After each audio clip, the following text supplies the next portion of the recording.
The gigantic F15 XXL from Skymaster Jets begins now. So this stellar aircraft showed up, I can't remember, maybe a month or so ago, month and a half ago, whatever it was. And it's been up there on the shelf, patiently waiting to begin. So we've pulled it down, stuck it on some hood stands. We've got a bit of a process to get this aircraft ready to start the assembly process. Eventually it will go on our adjustable table, that's the plan. But first thing we want to do, that we generally start off our series with, is of course looking at all the equipment that's going in the aircraft. So we'll take a look at all that first. You guys will get a view of everything that's going in there, and then we will start diving into the fuselage. So we've got everything in stock right now, and we should be good to go from start to finish with the Skymaster F15 XXL. So one of the first things we ordered when we got this aircraft en route was our Revic bag setup for this aircraft. So we've got a main set of wing bags. These wings are gigantic, of course, because the plane is huge. So we've got the main wings, and we've got the tail surfaces sitting right there. And that is basically what the owner wanted for the aircraft. And in case you didn't know, we are a Revic dealer, so if you are interested in a set of bags for whatever aircraft you have, reach out to me, thelightersideofrc@gmail.com. We can help you get that sorted out.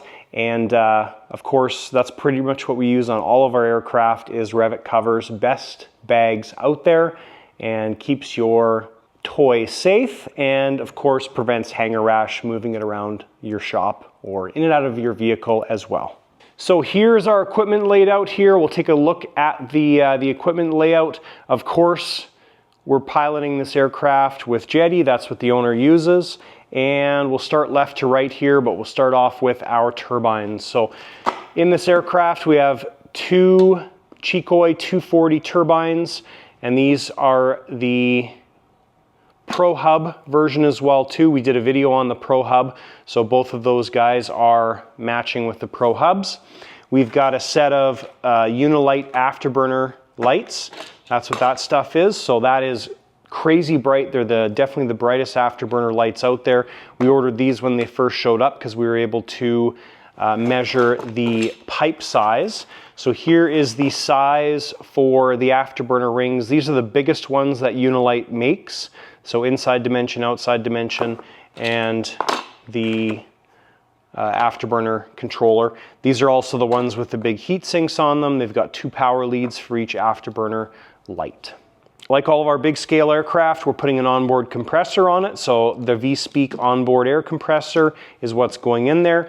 We've got a whole selection of Chikoi valves. That's what's in the box. Plus we've got some valves here as well too. We've got a single brake valve, and we've also got the Chikoi fail-safe sequencer and controller. This is pretty much the standard equipment for us on all of our builds as well.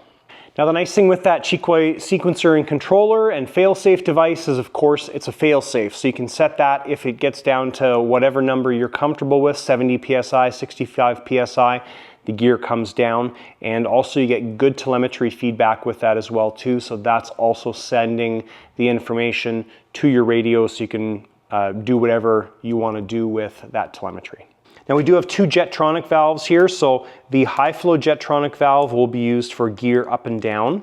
We've got 1 Jetronic valve here for some of the doors. Now the F15 has doors that open and close when the gear is up. So on the mains here, as an example, on the full scale aircraft, the 2 small front doors, they open, gear goes up, and they close. They open, gear comes down, and they close. This door over here always stays open when the gear is down. So what that means on our air system is we're going to have 1 two-way valve for our doors that stay open, and 1 two-way valve for our doors that open and close. So basically these 2 main doors here, this left and right door, they're the only ones that operate and stay open.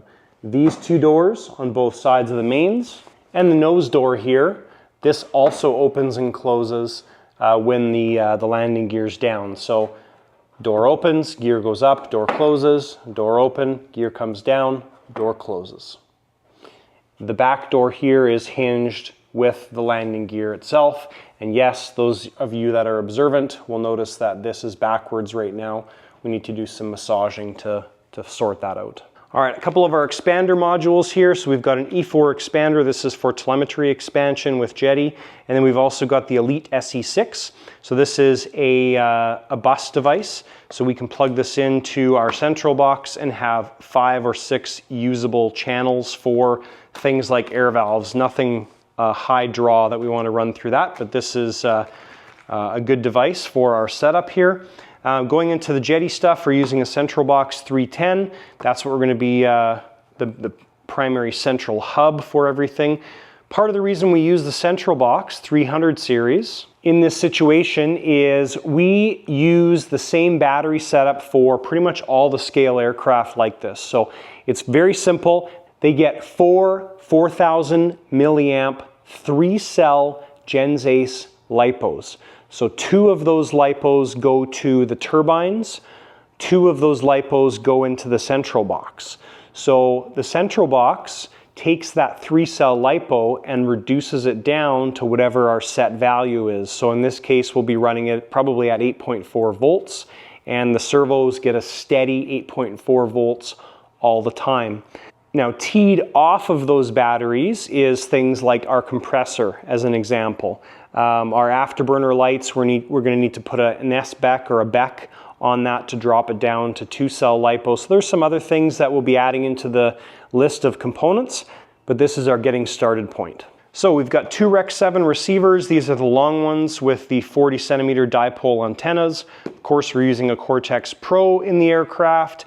We've got an M-speed sensor, the 450EX, which is standard equipment for us. The SP06 switch is going to be for the Skymaster lighting setup.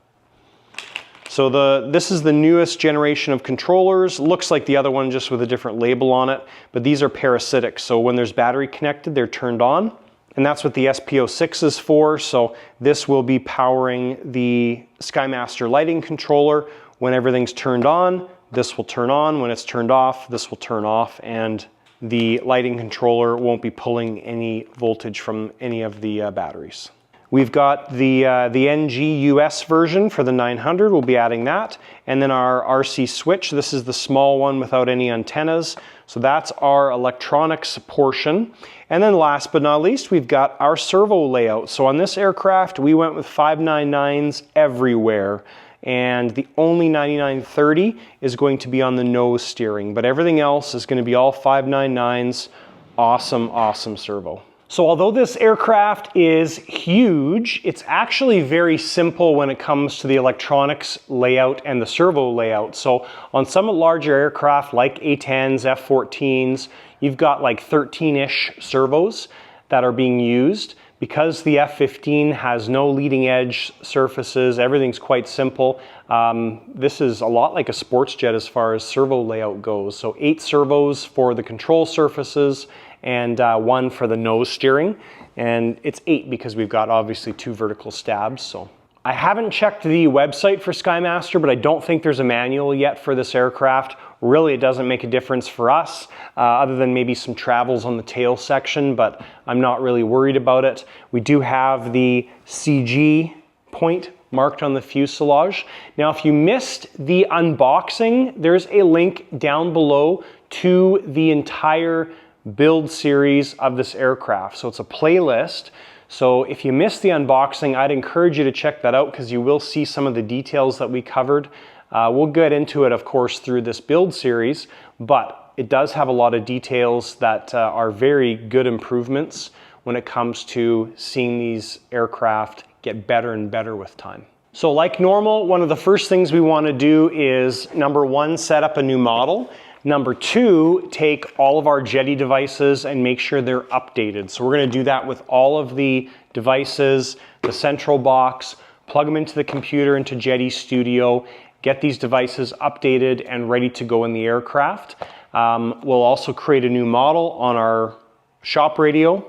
So that's pretty straightforward stuff. I won't go over how to update these devices, but we're gonna get all that done. So when we come back, we'll have all the devices out of their boxes and ready to go in the plane when we're ready.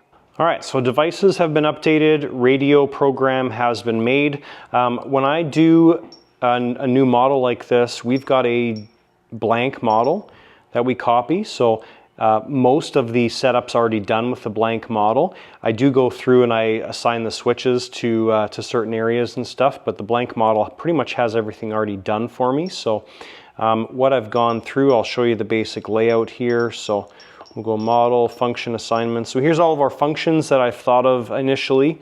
So we've got ailerons, elevator, rudder, throttle, air brake, flaps, gear, gyro sense, brake, nose wheel, lights, afterburner lights, canopy lock, canopy open and close. So those are all of our different functions. And then as far as the servo layout here, of course with the Central Box 310, we've got 18 ports that we can use. That's where the SE6 comes in as well. We've got additional ports here that we can use, which we will have to end up using. So what I've done is I've gone and done 17 of my functions on 17 ports from the Central Box. And then canopy lock and canopy open close, I've gone to 19 and 20 as far as functions go. So those functions 19 and 20 can be assigned to port 1 and 2 on the Elite SE6 device. We still have port 18 open, which we're just going to leave open, but this initially gets us set up and ready to start progressing with the aircraft. A couple important things here, our gyro channels or our surfaces are on the first 7 ports, aileron, elevator, rudder, and nose wheel. We've got gyro sense, which is channel 14 or function 14. That will have another power lead that goes to our Cortex. So that's kind of the initial setup done. All right, so let's get into the fuselage portion now that we're here. What we want to do is we want to get the main landing gear out, serviced. We want to get the doors, the air cylinders, all serviced and taken care of.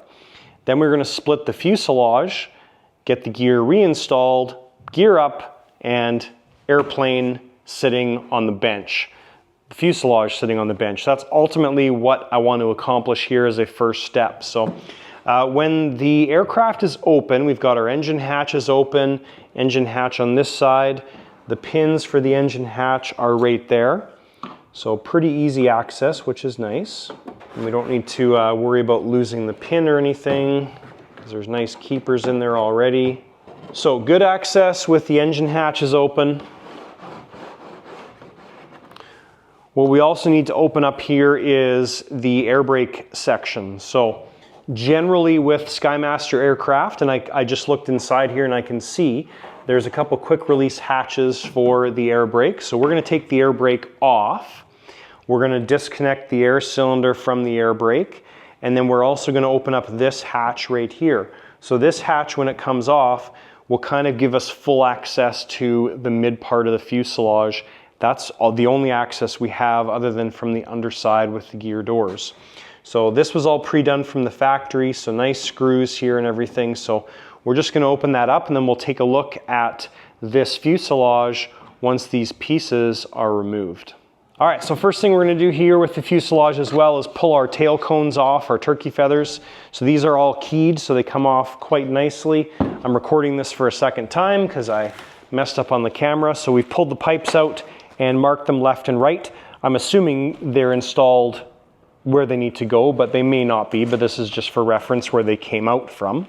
So once we put our afterburner lights, they'll end up mounting right in this area right here. So in the future, these won't be so easy to get off because there'll be a connector there, but for now, nice and simple. And nice and wide open here as well. Other thing I noticed while we were getting this aircraft put on the stand, so Skymaster uses like a quick release for their tail surfaces. Now that's not uncommon, that's normal stuff, but the F15 here, usually there's a pin on the bottom to do it. The F15 here, there's actually a spot right here where you'd put your Allen key in, and that is what is going to be the quick release for the surfaces. So there's going to be a little again, a keyway that, that holds that shaft in, and that's the release right there. So nice and clean and invisible, which is great. So we'll disconnect the upper screw here and then take the air brake off.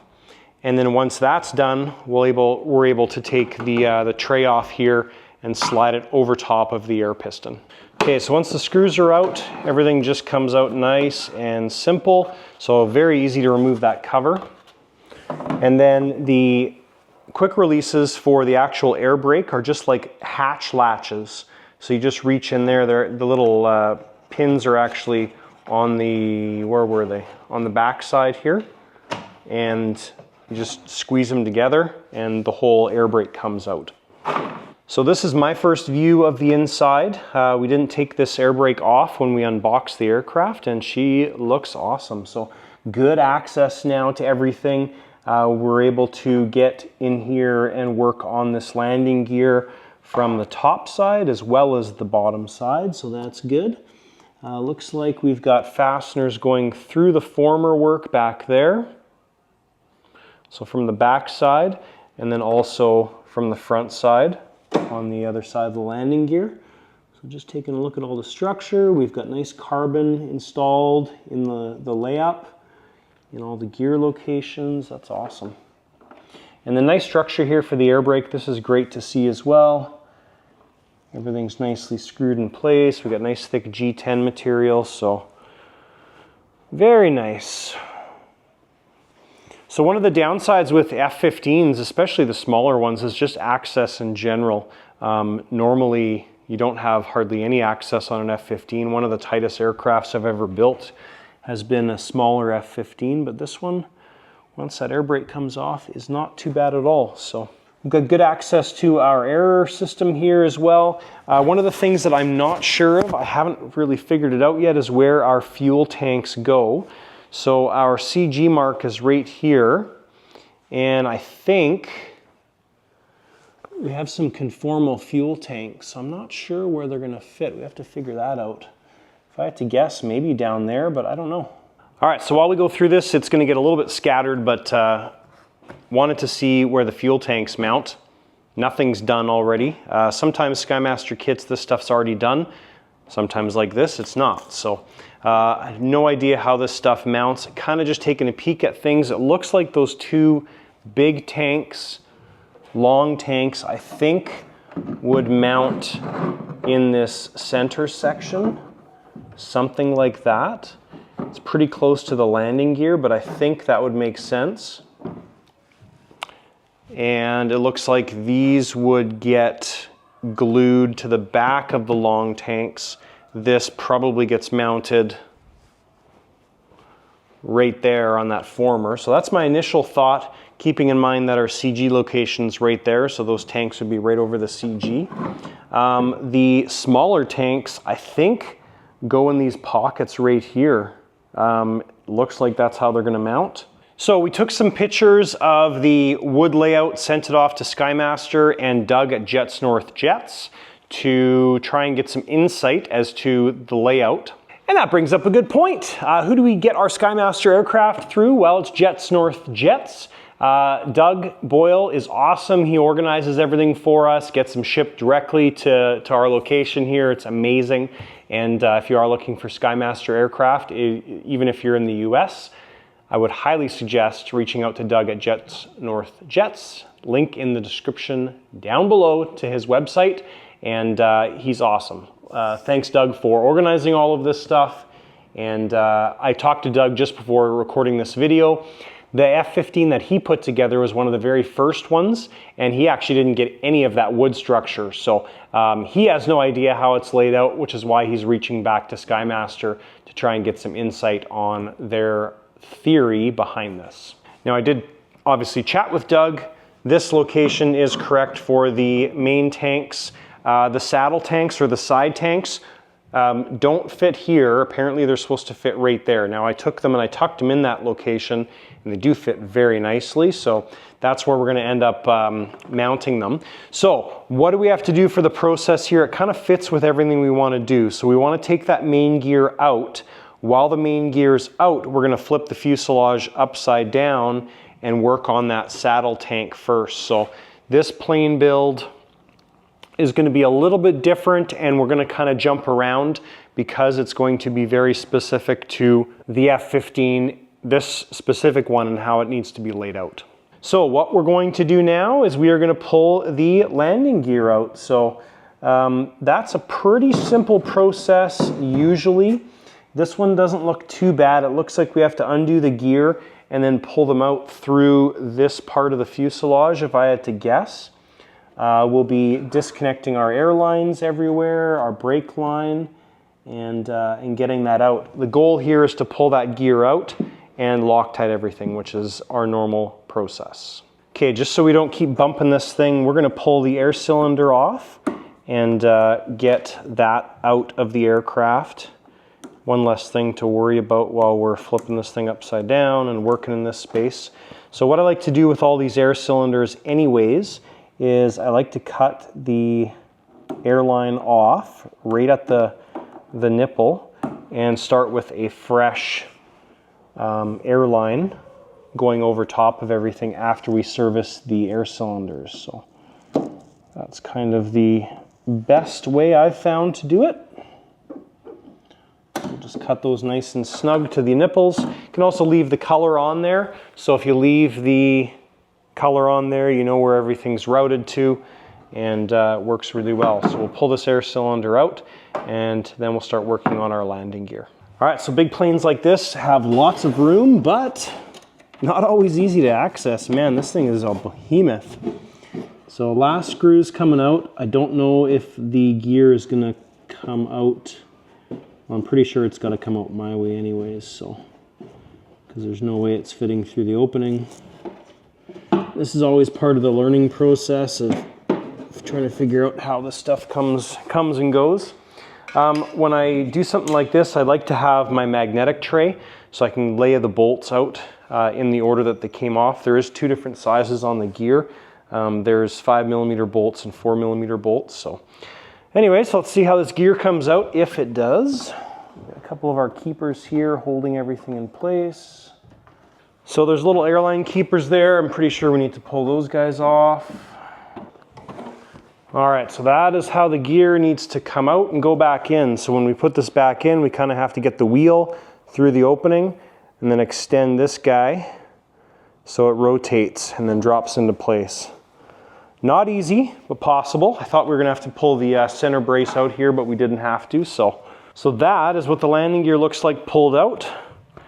Awesome, awesome. I'm pretty sure Skymaster is using the same wheels on all of their large aircraft, so same tires. Like this looks like the SU-30 tires, also looks like the F15 XXL tires, which is totally fine. Makes things nice and simple and streamlined. But that's the gear. Looks awesome. Beautiful piece of work. We talked about this during the unboxing. I like the new lock setup as well too, where it doesn't use a separate cylinder or anything. It's just part of the whole linkage system, which is great. Very well designed. All right, so what we're looking for when we go through something like this, and the reason we take this gear out, is all of our bolts and fasteners need Loctite. So as an example, if we take our Allen key here and pop these guys loose, so this is not a weird thing. Really, no manufacturer puts Loctite on any of these things. So you can see there it's perfectly clean, and this is the type of stuff that needs Loctite. So we're going to go through these landing gears and basically Loctite all of our fasteners. Want to make sure you're getting all of your little guys here as well too, and just going over absolutely everything and make sure everything is 100%. We've got little keepers down there. Now that one looks like it has Loctite on there because it's red, but those are the things that we're checking everywhere. All right, so one thing I've learned with dealing with scenarios like this, when you've got a push pin all the way through and you've got set screws like this holding it in place, you want to add a flat spot to those things. Now this is a little bit of a different design. I'm impressed again to see Skymaster doing this. Looks like there's a threaded insert or something threaded inside, and then the set screw holds it in place, so it's not one big shaft. All right, investigating this a little bit further, so we do actually need to add a flat spot to this. There's not anything that threads onto this. The threads that are inside here looks like it's just part of their machining process. So we'll add that flat spot in the exact spot where the previous set screw has made a little indent. Hopefully that'll show up for you guys on camera. So we'll just take our Dremel, zip that down, make sure when we reinstall this, our set screw's sitting in that spot, and we'll do both sides. All right, so there's a bit of grease in there, so we'll just reapply the grease. And you can see here the type of flat spot we're adding.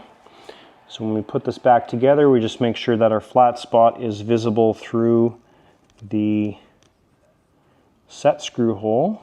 Just give it a bit of a turn until we can see our flat spot through there. Add a bit of Loctite on our set screw and thread it in. There, so now those aren't going to come out. They're lubricated properly. We have to take a look at the other ones and make sure that we're good everywhere else. So we've got a few of those types of set screws and pins and everything in various locations. So we'll just work our way through the gear and just check over all those items. All right, so we've got all of our screws done. Now there's a couple on here that are push pins. So stuff like this one right here, you can see the push pin because it's got a little split in there, or a split pin. So there's a few of them that are split pins, which obviously we're not going to bother taking out.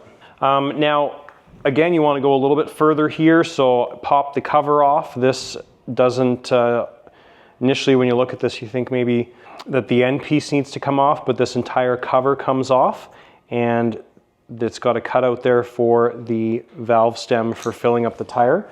So what we're going to do is we're going to take the wheel assembly off and make sure we do our screws which hold the wheel assembly together from the back side. So you want to do that because, again, they're not going to be Loctited, and there's a chance you could lose those screws. Now they are kept on the inside by the scale piece on the back, but that's just a piece of plastic. So it's important when you're dealing with the Skymaster brake system that you put everything back together the same way that it comes apart. So as we pull this apart, you'll see usually the pieces will stay on the leg, which they have. So now if you're going to start disassembling this stuff, you want to make sure you're putting them together the same way. So they're not brake pads, if you want to call it that.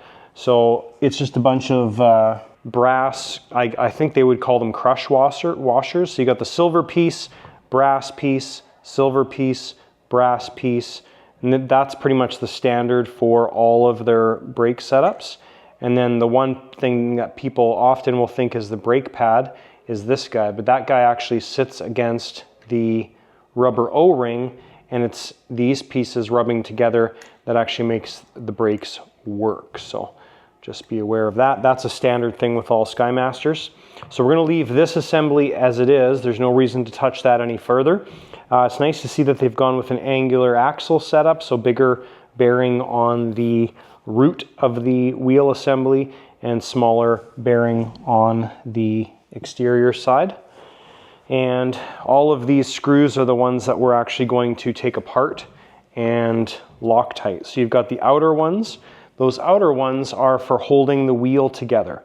So if you were to overfill this tire and have to get the air out, the only way to get the air out is to undo some of these screws until the rim itself actually splits and separates into multiple pieces, at which time your air blows out. These center ones are just to control or hold the brake pieces in place. So we'll take each one of these guys out, put Loctite on them, and put it back together. All right, so everything's been Loctited on the back side, so that's done. So when we put this back together, the gold washers, they kind of just float, but the only key here is when you put this back together, the silver washer that has the teeth coming off, that needs to interlock with the Allen key head. So it's pretty straightforward. It pretty much only works. So you just kind of get it on there. And a lot of times you can just spin it and it will pop into place. There we go. So you can tell when it pops into place because the axle's almost bottomed out on the bearing spacing there, and then we'll tighten this guy down. And then when you tighten it down, you'll know that it's not done properly and you're not interlocking with the brake washers. if you don't get even close to tight on this thing and it starts to bind, because it's going to put too much sideways force on the bearing. So we're pretty tight there and still spinning freely. So, and then this guy, I'm assuming it's a friction fit.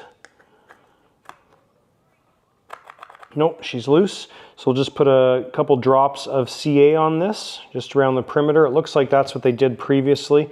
Looks like there was just a little thin bead of glue around there, and we'll just glue that down in place. All right, so we got the one gear, the right gear, done. That's ready to go back in, but we don't want to put that gear back in until we get our tank sorted out. So a couple things we're gonna do. We're going to take the nose off the plane now. There's no reason to keep the nose attached anymore. And then we're gonna pull this other landing gear out. We're gonna service that landing gear just like we did on that one. And once that landing gear is out, then we're going to flip the fuselage over, and then we're going to start focusing on those main smaller tanks. All right, guys, so kind of have the tanks roughly fit in here. I think this is how they're going to go, and I think this is how this thing works. So it looks like, obviously the plane's flipped upside down right now, so we've got the tank in that location. This position gives us the best access to the bung, which is right there. And I think what's going to happen here is this plate, the bottom plate, gets glued in, and this little tab here is what holds the tank in this area. And obviously you take that tab out and the tank would be able to come out. This is the quick release right here for the wing. So the pin actually goes in there and uses a push keyhole receiver thing. And I've measured it. The amount that sticks off the wing is, let's say, this much, and the amount of space that we have is that much. So should be no interference there. And the other side is essentially exactly the same thing. So we're not going to do anything with the tanks, though. We're just going to wait to hear back from Skymaster. If we don't hear back tomorrow, then we'll continue with the tanks in this format. I think they should work fine. That's the saddle tanks to begin with. So in the meantime, we're going to move on to the front landing gear and do the same thing we did with the rear landing gear and pull this guy out. Now, a couple important things here. The wheel we've talked about is already backwards. The shaft goes all the way through to the top here, and this is our servo actuator. So right now, this arm, this control arm, needs to be rotated 180 degrees so that when the leg is turned around the correct way, it's going to be roughly in this position. I think what we're going to end up doing is like a Z pattern with the servo, because this is kind of the best place for it to sit. Now, I get why they put the leg on backwards, because when this retracts in its backwards position, there's lots of clearance here with this and this. When we flip this around, which we've done, retract it, I think it either hits right here or it's very, very close to hitting right here. So we will have to do a little bit of sanding in this area to make a clearance for the leg, but it's going to be possible. So now, as far as taking the front nose gear out, really nothing earth-shattering here. We disconnect it from the door, undo all of our fasteners, front and right there, and the front gear is going to come out. So with the front gear out, first thing I wanted to take care of was the arm here. Now the arm, unfortunately, is it's stripped out. So it was a real bear to get this screw out of the clamp here, but that side of the clamp, I think this is stainless steel, that side of the clamp is stripped out. So what I'll do is I'm going to use a longer Allen key bolt and a nut on that side, and I think that's going to be a good solution. The top of it looks just like that, so essentially it's just clamping around the shaft that goes all the way down. This basically goes all the way to the top. So, but I'm going to get that sorted out, and we'll see if we can make a reasonably easy solution. So we got our arm reinstalled here, legs flipped around, and when I put the new bolt, the longer one in, with new threads, of course, it did grab on that side, so it's better, but I put Loctite and a lock nut on there as well too. as a just in case. So now that's nice and solid. Basically went with a perpendicular arm setup, so leg arm, linkage, servo arm will be like that. So we're going to skip the landing gear for now. We're going to hop back on the tanks. Now I haven't heard anything back from Skymaster regarding the tanks, so I'm just going to go ahead and install them the way I think they're going to go in. So I put a thin piece of foam, this guy right here, underneath the top side of the tank. So in this case it's the bottom, but ultimately it's the top of the tank. And that took the tank and kind of tilted it so it lines up with this really well. So what I'm going to end up doing here is I'm going to glue that larger plate piece on the skin of the fuselage, and then this L bracket here, we're also going to glue that to the tank. It's going to be a more solid way of doing this, and I'm happy with this. I think it's going to work out well. We've got good access to our bung there, so that's all good. So what I'll do next is I'm going to take a Sharpie, fine line Sharpie here, and we're just going to mark this guy out on the tank so we know where to sand it down. So we don't need to go too crazy, we just need to roughen that up a little bit so the high sol has somewhere to stick. And we're going to glue this in place, but what we're also going to do is we are going to just mark out the fuselage as well for where that bracket mounts. So tank is now out. We'll take our Dremel and we'll just roughen up that area closer to the black line so our L bracket has somewhere to attach to. All right, so we're all ready to do some gluing here. So what I'm going to do is I'm going to separate, or I have separated these two pieces. We've got our high sol 9462. We've got a nozzle installed. I like to warm this up if I'm using the nozzle, even though it might be good. The warmth helps it mix. And what I'm going to do first is we're going to get some high sol installed on this guy. I'm going to get it installed because we've got our line drawn out there on the fuselage, and then I'm going to use some CA to hold this guy in place as well too. So that is going to go in first. So this will be a little bit difficult to show you everything, but we'll just do a bead here to show you what we're doing. Kind of stay away from the openings if possible.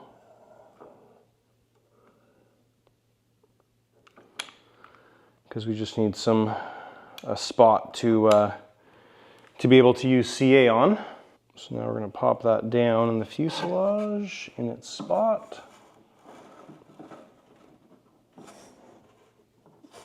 All right, I'm just picking that up to see how much contact we have there. So we need to add a little bit more high sol. And reason for that is this one fits pretty snug, so we're just probably catching on these edges right here. So we'll add a little bit thicker bead.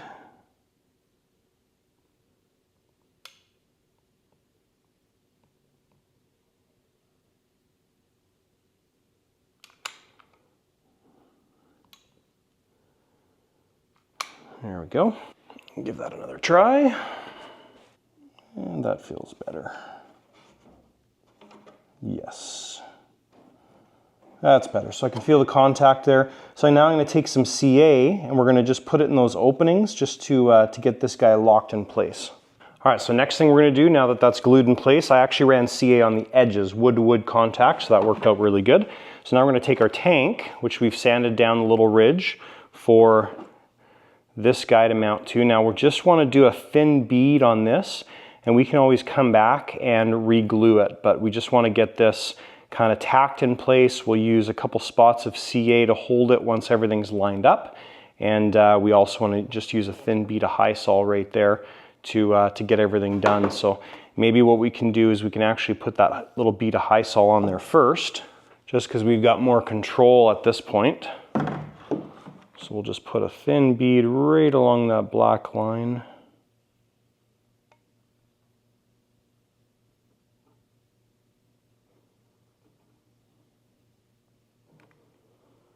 So just like that. Now we want to take the tank and get it in place. Trying not to get our high sol on anything.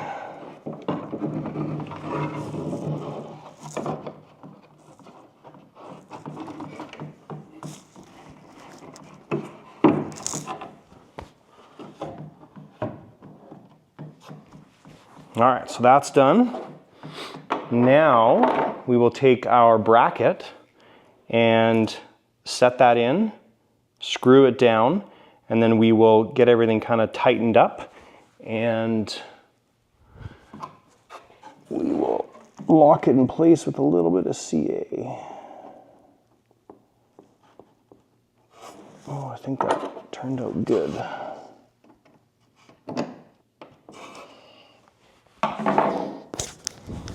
Nice. Yeah, I think that's going to work out good. Now our high salt oozed out quite a bit, so I don't think we really have a good spot there to put some CA. So I'm just taking some foam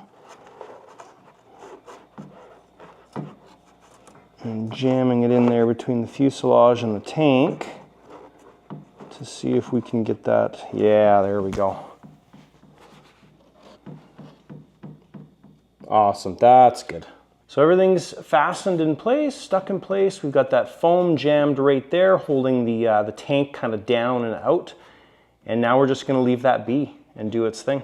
All right, so tanks are both glued in. We're gonna leave those be, let them sit, do their thing, and we're just gonna leave it alone because we don't want them to move. So we're gonna move now back to our front landing gear, and we'll get this stuff taken care of. And additionally, while we're here, once we get everything Loctited, then we can actually install our servo. We might as well do that now because we're already here. And the other thing I did was I took the zip ties that were holding the lights wires on the nose gear here. And what I'll probably end up doing is cutting off the wire, and we'll feed those through some of our connectors that we have printed up. I'll show you guys those in a second here. All right, so these are our little keepers that I use, and they basically allow the wire to go through there. There's a little flat spot on them. So I just take a Dremel and put a little sand mark. Those get glued in place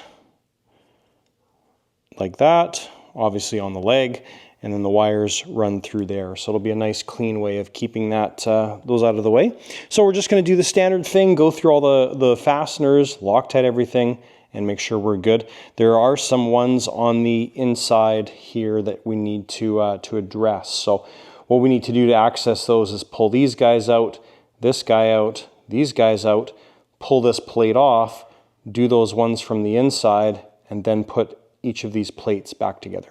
All right, so there's actually a little bit more disassembly on the nose gear here than the main. So I took the one plate off, and then we go through and we do flat spots on all of our little pivots. So on the main landing gear here, there's quite a few pivots. We got 1, 2, 3, 4. We got to take the light off here, the nose light, one of them, to access the pin here. So just make sure you do that. And again, you're adding flat spots like this guy.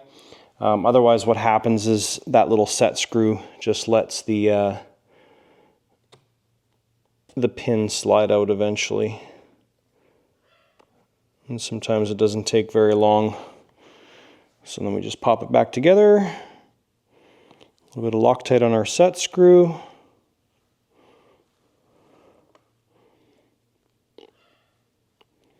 And now that set screw is sitting against a flat spot versus just the round pin. So there's no way for that pin to come out unless something bad happens. Okay, so a bit of a conundrum here with a steering arm. So the original threads on there were 3mm. I figured that we could just use a 3mm, and they were stripped out. Figured we could just use a 3mm bolt and a nut on the side, but as soon as I tightened that down enough to hold it strong, that nut, this is all 4mm stuff, but the original 3mm nut would strip out. So what I did was I drilled this out, tapped the one side to be 4mm threads.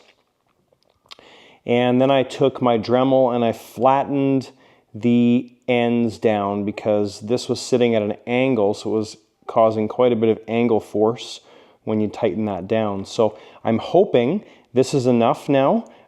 We've got threads on this side, and then we're also going to put a nut on that side just to cinch it all down. So the ultimate test here basically is when you tighten this down, you should be able to take a pair of pliers and really reef on that guy and not have it move, which is what we're after. So it would have been nice to see a little bit different setup from Skymaster here, but hopefully this fixes the problem. So got our arm installed, tightened that down like a crazy amount. So the threads that we created in there are perfect. That held great. Didn't use a nut on that side because there's actually not enough room because it's contacting the leg. So that's set up. We've got our servo screwed down. We're just getting ready to plug in the steering servo and get it centered. Now I'm going to use this Seacraft arm on here. It's sort of a sacrificial type arm. I could use a plastic one, but because this plane's so big, I think that's a better option. And then our geometry here, this is kind of what I'm looking for. So it's clevis, and this geometry is going to work out very well. So we need to get ready to plug this into our receiver. So to do that, I just bound our Rec 7 receiver, which is done. And I'll show you here. So I go to the Rec 7, and first thing we do is general settings, output period 11 ms. Low voltage alarm doesn't really matter. Fail safe, we're going to disable the fail safe. It comes preset as enabled. Alternative pin configuration, we go here and change E1 and E2 to EX bus. So that's kind of the first steps with the Rec 7. Then what we did was we unpowered the Rec 7, plugged it into the Central Box 310, plugged the Central Box 3 battery into there, and a little tip here for you is you can use a bind plug as a switch. You don't have to get your remote switch set up, you just use a bind plug. So we've got that set up, and then what we can do is we can go into our central box and get that set up. So pretty straightforward. General settings, output period, we change to 11 milliseconds. All the other things here are kind of automatic. Output voltage, it comes stock at like 5.4 volts, so we've got a low voltage alarm on the Rec 7. Bump that up to 8.4. Alternative pin configuration, that's all going to stay the same. Servo fail-safe, we're not going to worry about that right now. Output mapping, not worrying about. So all this other stuff we don't need to do anything with. Everything we were doing was basically in general settings. And now we can go in and we can plug our servos into our central box to get everything set up. So if we go to our mapping here, so we'll go menu. So nose wheel is 7. So now we plug our servo into port number 7. Obviously paying attention to polarity. It's always important. We can get that servo arm placed on there, which is great. So now what I do while I'm looking at this is get our wheel straight and just make sure we're kind of in the right type of position here for everything to work out.